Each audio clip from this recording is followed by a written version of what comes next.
Welcome to Berries in the Interim podcast, where we explore the cutting edge of innovative clinical trial design for the pharmaceutical and medical industries, and so much more.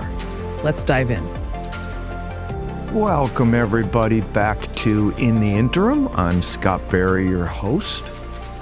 So for those of you who join us in the interim frequently, you may notice my background is different than our usual studio. It's actually a stunningly beautiful place, and I will lift the camera up a little bit and show that I'm actually in Southern California, taping here next to the grand old Pacific Ocean, and it's beautiful. Or am I? And many of you who join webinars, Zoom meetings, lots of people have virtual backgrounds, and a lot of people have the same virtual background, makes them look like they're in the same office. So you don't know if I'm actually on the Pacific Ocean or it's virtual digital and I am stuck in the bowels of my attic in Austin, Texas, or I really am on the coast. So, by the way, I am. Of course, am I Scott Berry, or am I a digital twin of Scott Berry? So that's my topic for today. Are digital twins, and it's been a term used in clinical trials. It plays a role in clinical trials. It plays a role in AI. What is it? Besides perhaps a picture of the Pacific Ocean, which is not a digital twin. A picture of something is not a digital twin. But let's talk about what it is, how they're used in trials, the potential of them, and my viewpoint. I've actually asked quite a bit within trials. We do a lot of adaptive trials, hence sitting in the interim of a clinical trial right now where you are. And we do a lot of Bayesian analyses, which can be separate from using external data. You can do Bayesian analyses without using external data. But when you use external data to a trial, the Bayesian approach is a really powerful thing. So we end up doing quite a bit of trials using external data. Digital twins are external in some sense to the clinical trial. So I'm asked a lot about digital twins, and so I will give you my viewpoint today here in the interim. So the name digital twin is I'll tell you what Wikipedia says. A digital twin is a digital model of an intended or actual real-world physical product, system, or process. A physical twin, that's the physical thing that we're actually interested in. It serves as the effectively indistinguishable digital counterpart of it for practical purposes, such as simulation, integration, testing, monitoring, and maintenance. So a digital twin is a creation, a model-based creation, a simulation of a real physical thing that's of interest. The original term traces back to NASA, where they're creating digital simulations, digital twins of a physical characteristic. This could be a rocket ship, this could be a new airplane, this could be many different interesting physical things that we can't do a ton of testing on.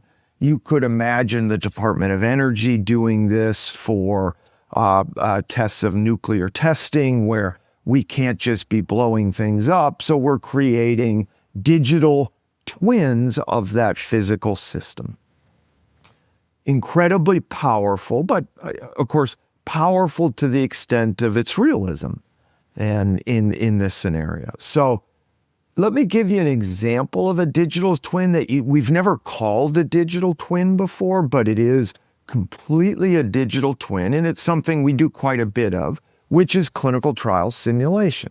The Wikipedia definition of a digital twin talks about simulation. In the design of clinical trials, we create an in-silico digital version of the physical trial. The physical trial is run once. We don't want to go run 10,000 physical trials to figure out the best way to design that trial. What's a good trial? That would be, many, many years. We can't do it. So we create a clinical trial simulation of that physical trial. We try to create it with all of the needed detail of the things we're going to vary. So we do enrollment rates, variability to enrollment rates, typically a Poisson process of that, where there's ramping up of sites. We incorporate dropouts of patients, the behavior of patients on the controls. Maybe they're seeing regression to the mean within that scenario. And then we simulate their outcomes in the trial with variabilities to their outcomes. We even test treatment effects in that. So we create this digital system that has value to us as a digital twin of that physical system, of that single physical trial that we run once. The value of this is now in silico, this simulation. We can do things to that. We can add response adaptive randomization to it. What if we change the design to have that? Then we run it tens of thousands, millions of times, and we look at how well does it work. Does it get the right answer where we feed in the right answer to it? This might be very similar to what NASA does, where they're simulating different aerodynamics to the systems, different weights to the system. What if we alter the wing shape to it? How is it going to behave? What if we change the material to it? That's what we're doing when we're doing clinical trial simulation. We vary it, we vary the design, and we look at how well does it fly. Is it efficient in its flight? Does it get to the right answer? Where the beauty of it is we're pumping in the right answer at the same time. We get to play the role of Mother Nature and say, suppose the treatment has a 50% effect. Does the trial, the clinical trial simulation, get the right answer? Now, there are critics of this, and they're critics of clinical trial simulation. And of course, the clinical trial simulation is only as valuable as how it reproduces reality of the physical system. Now, usually when we're doing it, we put in the detail needed to test the things we're going to test. We may not put in there detailed aspects of the biology of a patient because that's not what we're interested in. We're not actually, PK/PD do digital twin simulation of the human body. What happens when we give this drug and its half-life is a certain thing? What happens to the physical system and how do they forecast outcomes? It's a beautiful thing. That's not my specialty. I don't do that. But we do it in a clinical trial. We do it to the detail needed. So there are critics of simulation. And in some ways, if you could analytically calculate all these things, you don't need simulation. When you're doing a simple fixed trial of a single endpoint and you're interested in the power, we can go look this up in tables. We have simple formulas. We have analytical characterization of that physical system that you don't need simulation. And you can imagine an absolute brilliant person that can do analytical work way beyond my capabilities, say, we don't need simulation, I can do this analytically.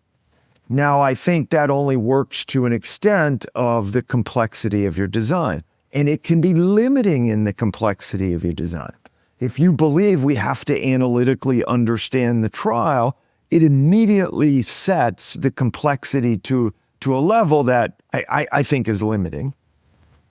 But we want to understand this where we understand the role of dropouts, add really more complex designs, 10, 15 analyses. We're dropping patient types. We're changing randomization. We have multiple arms in the trial to a complexity that you can't do it analytically. And then this is a hugely valuable thing to have this digital twin of the physical system. And then we alter it and we create a better design. So this little rub of analytically and simulation is going to play a role in multiple ways. Anytime somebody creates a digital twin, there's going to be this rub.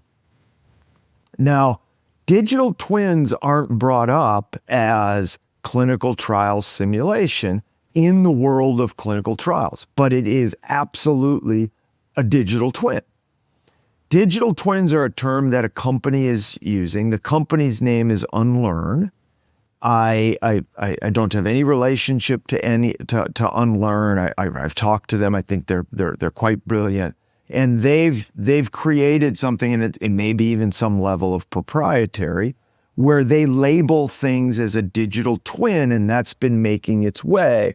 But this whole concept is also really a quite powerful thing within clinical trials. The use of it in clinical trials has usually been about a patient.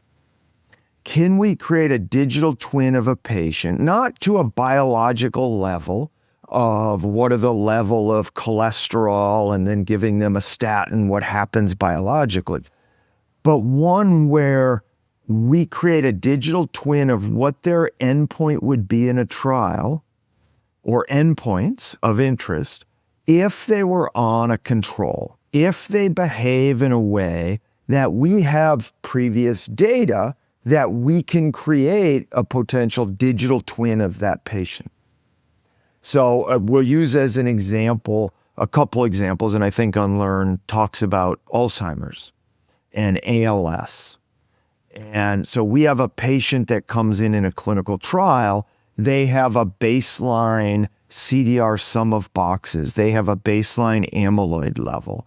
They have baseline MMSE level. And we're going to run a trial where we're going to look at 18-month outcomes of that patient. And we're interested in what is that patient's CDR sum of boxes. This is a clinical dementia rating scale endpoint, commonly used in Alzheimer's trials. And we would like to understand what is going to happen to that patient if they were given a placebo 18 months from now. What is their CDR sum of boxes going to be? Incredibly powerful thing if we can do this. Now, think about why we run a clinical trial. We run clinical trials where we give a treatment to a patient, and what we really want to know is the counterfactual of what would have happened to that patient, Jane Doe, if we didn't give them the treatment. In an Alzheimer's trial, their CDR sum of boxes goes from 1 to 4 in the trial. What would have happened if we didn't give them the treatment? Would it have gone 1 to 7? Higher values are worse on that endpoint. Would they have been worse? Would they have been better? Would they have been exactly the same? That's why we run a trial. It's why we randomize patients in a trial to no treatment, so that we see some patients under the counterfactual. They're not actually the counterfactual, they're the factual of giving them a placebo. We observe what happens under placebo and what happens under treatment. Imagine the power that we could give 500 patients a treatment, and we could just say, what is the digital twin of that patient from 18 months? And we analyze the trial. I'll talk a little bit more about how would you do that. But we analyze the trial, so comparing to that. Our trials, it can be less than half the size, actually, because there's no variability to that. Maybe we need to characterize that. But imagine if you could say, hey, Alexa, what would have happened to Jane Doe without this experimental treatment? Incredibly powerful. It's why we randomize. And it's why we do clinical trials. It's why we do blinding. It's why we do all of the scientific aspects of these trials. And it's why they're quite large, quite expensive, is to get that honest answer to it. Now, let's revisit a little bit of what Unlearn does, because I think it's important, because they have come out with an announcement, and you can go look at Unlearn and you can look at their news, where the title of their press release is that the European Medicines Agency qualifies Unlearn's AI-powered method for running smaller, faster clinical trials. So the immediate thing is, oh, wow, we're doing this. What Scott said about creating a digital twin, and we're comparing it to the digital twin. And EMA has qualified this. So I think you have to take a step back. So what have they qualified? Of course, there's this comment of AI-powered. We'll come back to that, this AI-powered method for running smaller, faster clinical trials. So, and you can go read this on Unlearn, but what Unlearn does is they have data. They have historical data on Alzheimer's or ALS or the disease that you need it, where they create an AI-based model, and it says on their website that they use deep neural networks. So this is a little bit about trying to get into the details. Statistically, we understand a little bit about what this means to predict or model digitally what would happen to a patient 18 months from now. So they create this neural network model. They call it an AI model, but it's a neural network, and it's not just a neural network, it's a deep neural network to do this forecast. Their forecast is not a single patient forecast with variability to it. It's essentially a model mean prediction. It's a model average prediction of a neural network based on their data of what that patient would do with ALS, with Alzheimer's, with cardiovascular disease, with weight loss, whatever it is they're trying to do. That's what it is. It's a single model prediction. Now, what has EMA qualified? It's not that digital twin is a comparison to a patient on treatment. They use it in what they call PROCOVA. It's a covariate adjustment. Now, in modeling, you've probably heard of an ANCOVA, where we use a baseline covariate, baseline CDR sum of boxes to adjust for the 18-month value. That's an ANCOVA. So this is a PROCOVA, and this is that you use the predicted value of 18 months for that digital twin. You put that in as a covariate to the model. And all of that is based on baseline things, very legitimate thing to do. And that's your covariate. So this deep neural network value based on the historical data is your covariate, and you put it in for treatment and control. Think of it as a value of P, this prediction for every patient. They put it in this AI-powered thing, and what comes out of it is an 18-month value of 3.7. And that goes in as a covariate in your model. And this creates smaller, more efficient trials. So what are the benefits here? Now, what's an alternative to this? An alternative to that is that you put in the baseline value, you put in their amyloid value, you put in their MMSE, you put in characteristics of that patient as covariates in the model. And the trial fits those covariates based on the patients in the trial in both arms. And really that covariate adjustment is providing a prediction of that patient at 18 months. That prediction balances out the two treatment arms in the scenario and allows us to reduce the variability of this outcome at 18 months. If we don't do any covariate adjustment, there's more variability, but by covariate adjustment, we reduce that variability substantially in many circumstances. Baseline CDR sum of boxes, amyloid value, MMSE, ADAS cog plugged in is going to reduce the variability of the 18-month outcome. Incredibly important. So now let's compare those two things. One trial uses baseline covariates and does not use Unlearn's EMA qualified thing, just baseline covariates. It's doing this adjustment. There's going to be a certain variability to the 18-month outcome after adjustment. The other trial uses this PROCOVA digital twin adjustment. There's going to be a certain amount of 18-month variability. The role of both of these are identical. That's all this is trying to do. So that AI method has to be better than the covariate adjustments in our model. And I doubt it in most circumstances. I highly doubt in most scenarios that we have that. There might be some, and so we'll talk a little bit about when that might be of value. So two things. First of all, if I have the data that this Unlearn machine has, we can do just as well. You could do just as well. Now, I'm not saying Barry, you could do just as well to use that as covariate. Figure out the right way to model a covariate, and does this deep neural network do adjustments or predictions of that 18-month value better than linear covariates, or it might even be quadratic covariates? You could learn based on that data the right way to do this. I don't think so. I think it's a lot of bluster, and it's sure. I think it's very reasonable if you do it. I've got no qualms to it, and I think it's a very reasonable thing to do. I just have my doubts as to whether this is actually better. I doubt it. Where's a scenario it might be better? Let's be reasonable and think about where's a scenario where this might be better.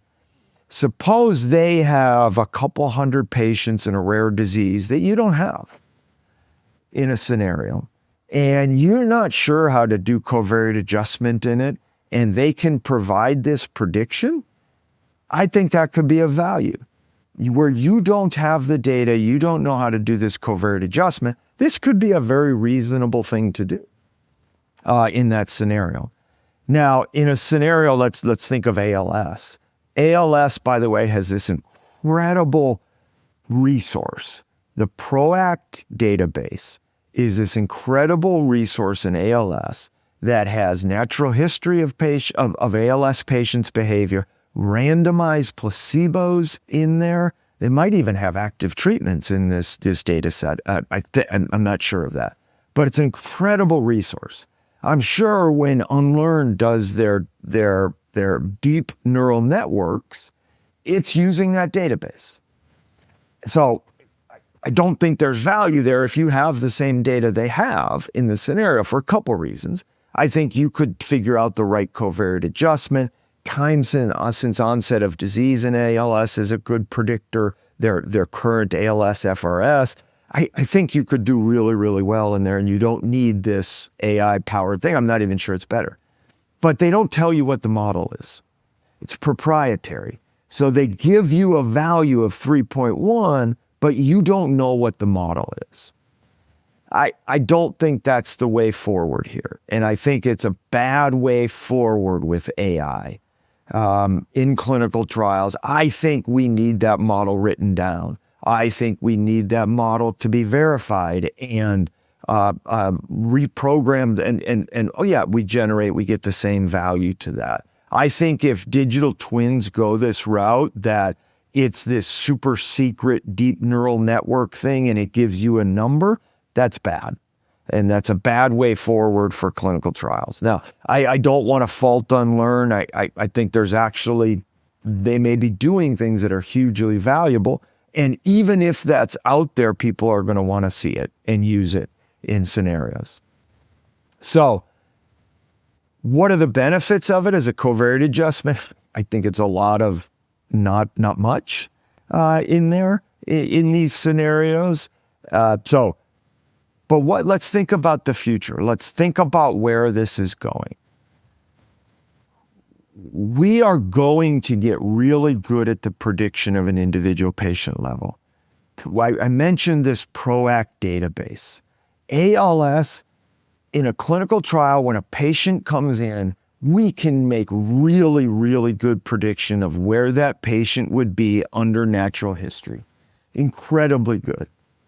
We don't actually take advantage of that much in clinical trials. We're still randomizing. I'm not saying that's the wrong answer, but we're going to get really, really good. And I was playing light of it by saying, hey, Alexa, what would happen to this patient?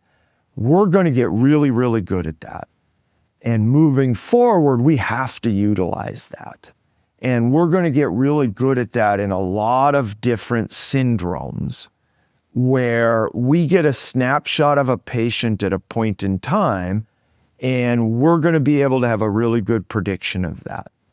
But let's think about that a little bit. So going forward, I think this whole digital twin technology, and we're going to start calling it different things because this can be slightly confusing. Model-based estimate of a patient are going to become incredibly powerful things moving forward. It has to. Now, we have to come to grips with the causal aspects of this. We have to come to grips with the bias in who enters a clinical trial. Is it characterized by baseline? And there's still going to be huge value in randomization, for example. So imagine a clinical trial where you do this and you randomize 3-to-1 treatment to control, and you've got the model-based predictions that are part of the primary analysis, but you have real placebo patients to identify, are we doing this well? And they're randomized placebos. That's a patient that you enroll and you say, we have a prediction of that patient if we do nothing to them. And then we get the value of doing nothing to them, which can verify and validate within your experiment the whole notion of digital twins. This becomes really, really powerful. So this combination of treatment controls, continually verifying and validating, using less patients, and allowing a great deal of more certainty to that, to understand whether a treatment is working, is the future. If it's not the future, we're not doing this right. Now, where are we now? This is actually being done. It's not necessarily called this, and that might be a good thing. So in a number of scenarios, we do this. Actually, propensity modeling is that, where you have a historical database and you weight certain patients to be a digital version of this patient we've just enrolled, and then we weight their outcomes. It's digital twins. We do quite a bit at Berry where we model historical databases and we create a model-based estimate of a patient. We do this in ALS, where we create forecasts of a patient enrolled in a trial and what they're going to look like. We do this in FTD, we do this in Alzheimer's, we do this in many diseases. We've done it 50 times. Now, what's interesting here is, what do you do with this? I want you to think about a scenario where what we get in a trial is a distribution. And now I'm sure Unlearn has some level of prediction variability and all of that. I don't think it's part of the PROCOVA stuff. They have to do this to some level, but it's not going to be that we simulate a single patient as a pair. It's wholly inadequate. We need to simulate 1 million of them. And that's actually a distribution. That's what we know analytically as a distribution.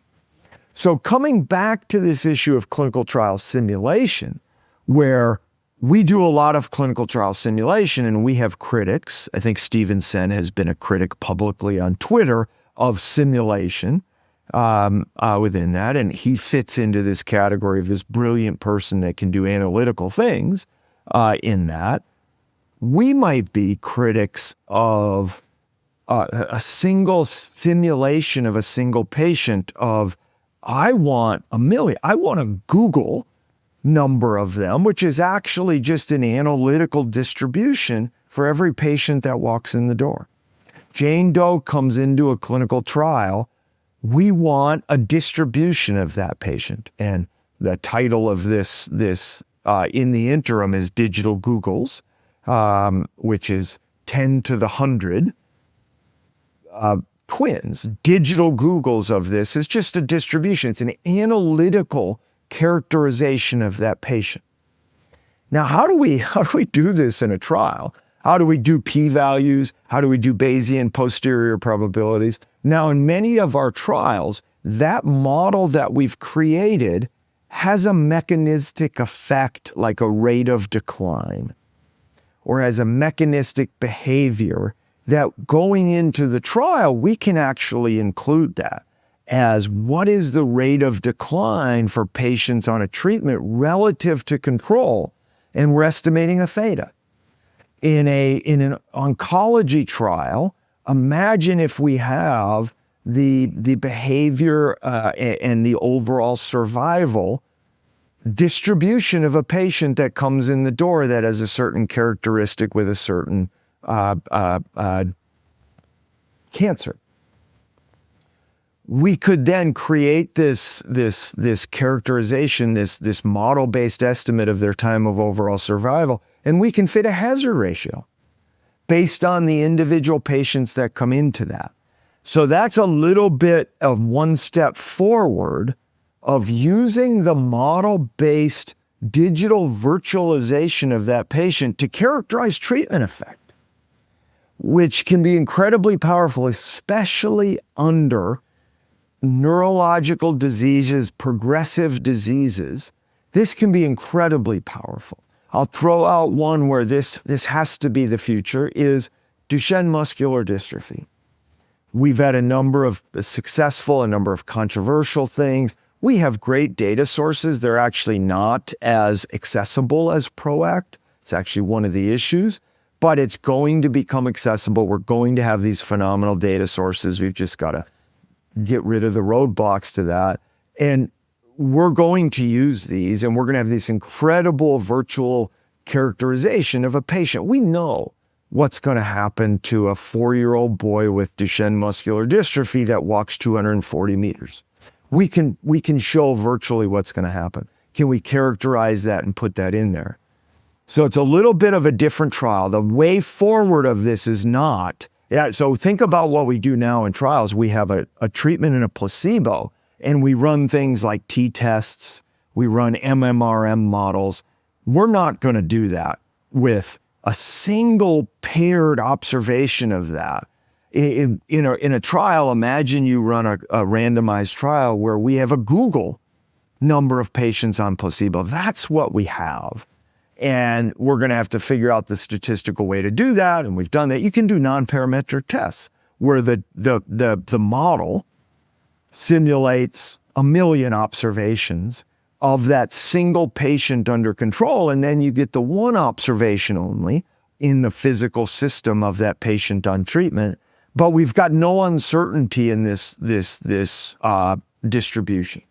So these are going to be really cool and really cool trials going forward. I think that model has to be written down, verifiable.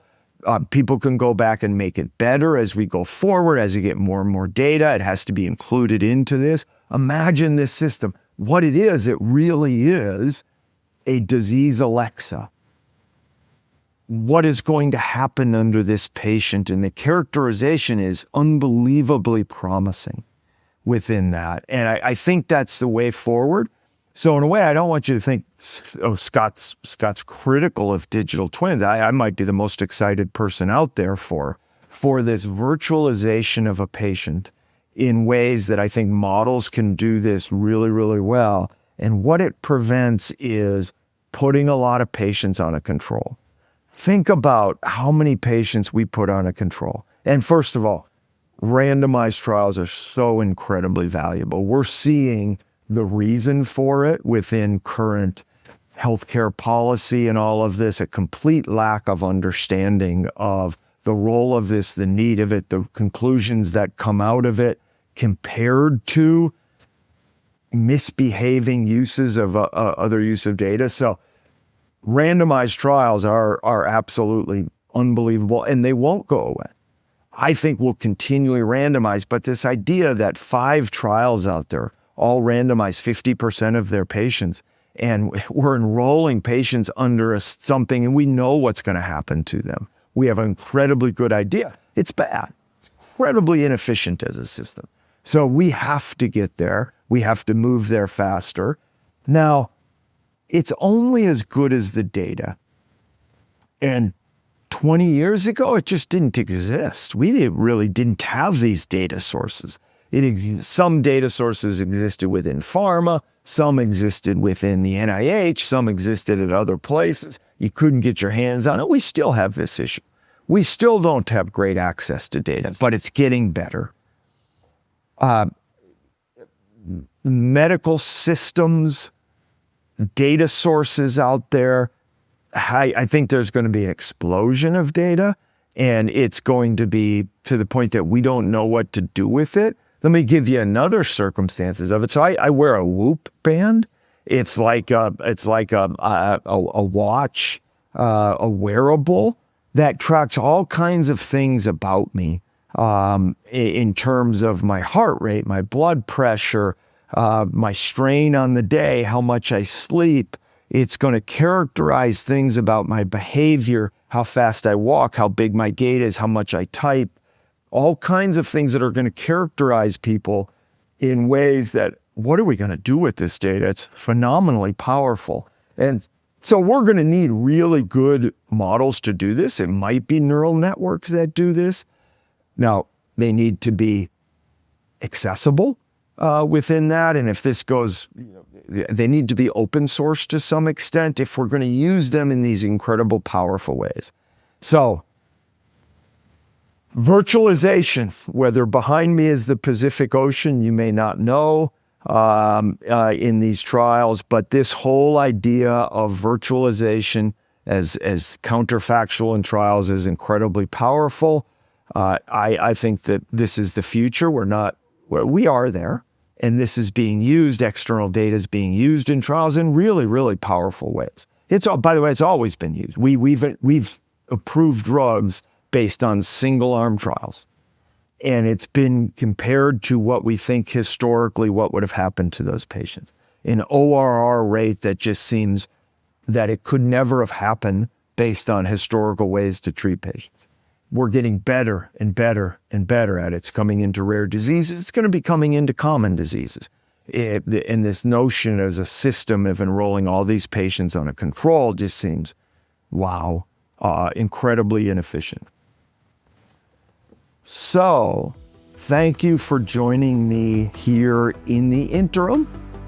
Until next time, I am Scott Berry, your host, or at least you think I am.